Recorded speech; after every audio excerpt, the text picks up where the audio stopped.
почитувани граѓани на Република Македонија, синови и ќерки на мајка храброст и татко непокор, деца на отпор.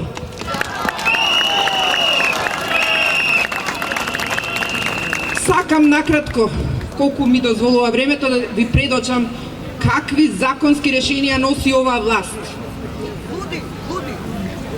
Именно огромен број од законските решенија што ги нудат во новите измени и дополнување на Законот за високо образование, не само што се противуставни, туку ја узурпираат и слободата на академијата, автономијата на универзитетите, тие противречат сами на себе. Внатре во законите имате небулозни противречности.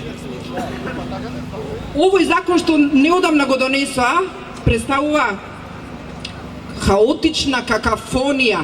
Не сум прочитала ништо поступидно до сега и нешто позбунувачко, а читам закони.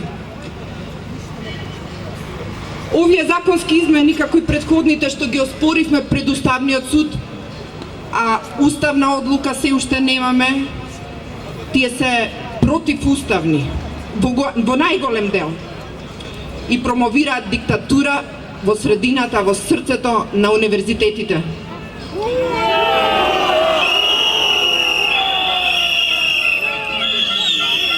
Овие законски одредби му дозволува на Груевски цврста рака во боксарска ракавица. За остварување на сонот негов, најверојатно да биде ректор над ректорите, професор над професорите.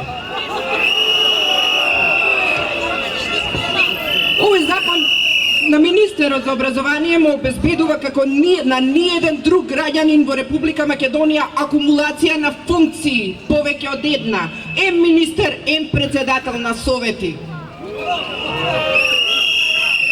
Со овој закон Груевски ќе не диктира на нас професорите која материја да ја предаваме, од кои учебници да учиме, какви предмети да вметнуваме во програмите, предприемништво да стане обавезен предмет за сите студенти во Република Македонија, дури и оние кои што немаат потреба од предприемништво. Со овој закон ќе дојдеме до таму што ќе мораме да одвојуваме од сопствените плати за да ги праќаме студентите на мобилност, затоа што тие мора да одат на мобилност од сопствени приходи на факултети, а факултети како мојот немаат такви средства.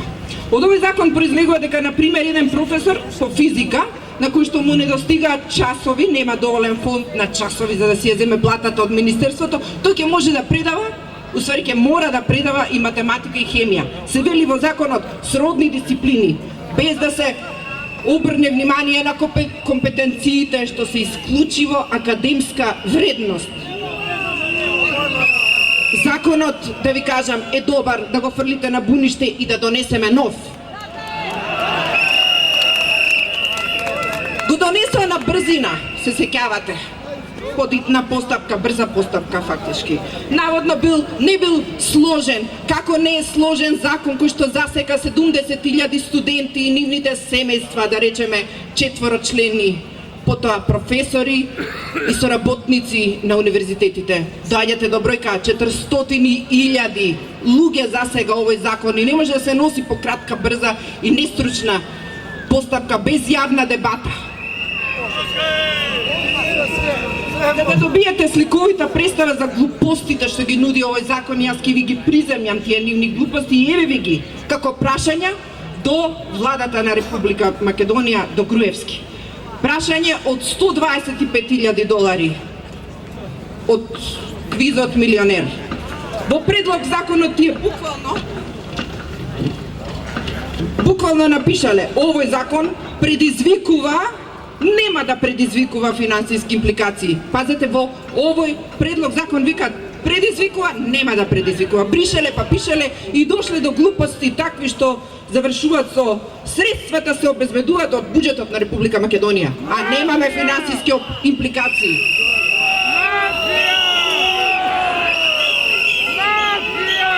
Прашањето за 125.000 упатено до владата на Република Македонија гласи: од кои пари ќе ги плаќате членовите на новите тела што сте ги оформиле, новите гладни ДПМН-овски и интегративци кои што зинале да лапнат од големите хонорари што ги дава оваа влада? Да, од джебот на Груевски, под Б, од джепчето на Панче Кралев, или под В, од продажбата на една уметничка врба од сред Вардар во аукцијската куќа Сотби во Лондон. Прашање од $250,000 се стануваат пензично, расте сумата. Од законот во членот 67 се предвидува формирање на одбор за соработка и доверба со јавноста. Во тој текст се вели, слушајте внимателно, за да се оствари соработка и доверба со јавноста, деловната заедница, професионалните комори и други институции, издруженија и така натаму, единицата на универзитетот може да формира факултетски одбор за соработка.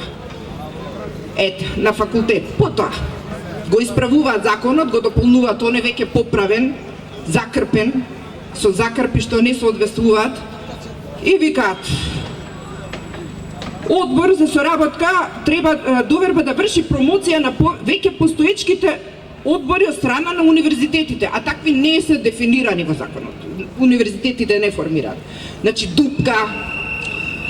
Потоа, на крајот, во ставот 5 од членот се вели дека одборите за соработка и доверба во јавноста на високото образование, образовни установи, се извинувам, имаат советодавна улога и во нив членуваат представници на општината градот Скопје, каде што се формира одборот. Значи, прашањето за $250,000 до владата на Република Македонија гласи: каде ќе го формирате одборот за соработка на доверба? Да, секој факултет или институт ќе си формира ваков одбор, а одбор над одборите не постои всушност, како што сте спомнале. Одбор над одборите ќе го формира Коце Трајанов во град Скопје. Одборот над одборите ќе го формира Панче Кралев во Министерството на наука. Станува жешко прашање од $500,000.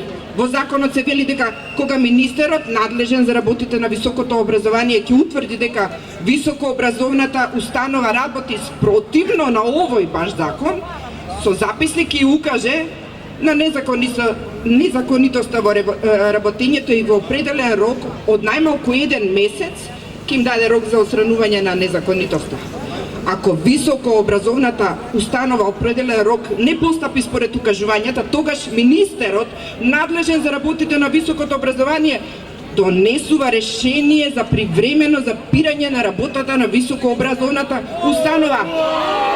Тоа значи дека еден ректор, ако си дозволи да го скрши законот, овој за волшебен закон, тогаш министерот може да стави клуч на универзитетот. Значи, прашањето од $500,000 за Груевски гласи: ако вашиот ресорен министер стави клуч на врата на некој универзитет, а професорите ги набрка на улица, тогаш каде ќе ги ставите студентите? Под А, сакам да ги набркам на улица заедно со нивните професори. Под Б, сите ќе ги префрлам на Штипскиот универзитет и на оној во Охрид. И под В, сите ќе ги испратам да го довршат факултетот на Харвард и на Джиотонг во Шангај. Завршувам. Последното конечно прашање од $1,000,000 за Груевски, роднините и пријателите. Кога ќе си одите? Утре? Под А. Под Б, задутре?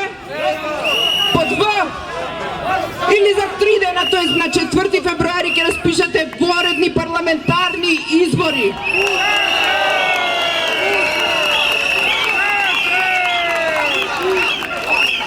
Избори, избори, избори, избори, избори, избори. На крај да завршам. Да не рече дека сум многу строга професорка и многу напорно ги спрашувам. Да донесам само заклучок дека овие од власта немаат ниту стручен, ниту интелектуален, ниту морален капацитет да пишуваат закони. Немаат ни знаење, ни кредибилитет, ни тошка демократски капацитет да ја водат оваа држава во европското семејство. Ви благодарам и фала што дојдовте во овој број.